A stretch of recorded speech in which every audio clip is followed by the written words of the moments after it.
Hey guys, George here. Sorry my voice is a little horsey today because I had a little too much fun practicing my singing. So this week I have some bad news for you if you've given up an instrument before when you were a kid. But the good news is you can always pick one up again, and it's never too late as an adult. You can really trust me on that because as someone who is a music major, I really started off super late. It's just a matter of how you approach your practices. So long story short, when I was studying music, I find that it really opened my mind and how I perceive things and possibilities, because when we were doing these analyses of music pieces written by famous composers, we have to find out for example, what does it mean when this note jumps to the next note? When I first started these courses, I'm like, what the hell? What is just two freaking notes? How the hell am I supposed to know? But eventually I learned to read through the biographies of the composers. I start to learn how to think in their perspective based on their background. So it really forces me to think outside of my own world and put my shoes into someone else's and think really deeply what someone else is thinking when I'm looking at their work. And based on that experience, it really helps me to connect up two dots that doesn't seem to be related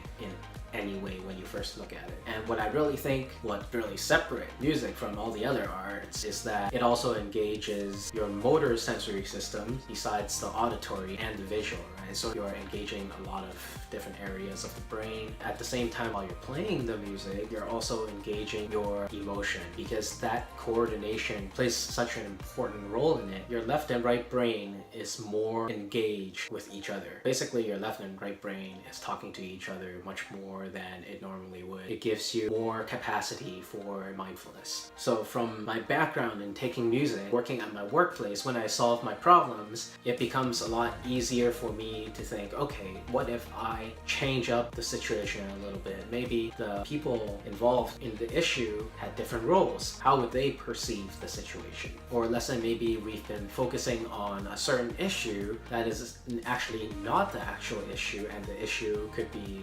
somewhere else that has been overlooked this whole time. While you're dissecting that problem to find out the best solution for it, you're going to find yourself constantly challenging ideas again and again. You keep asking why?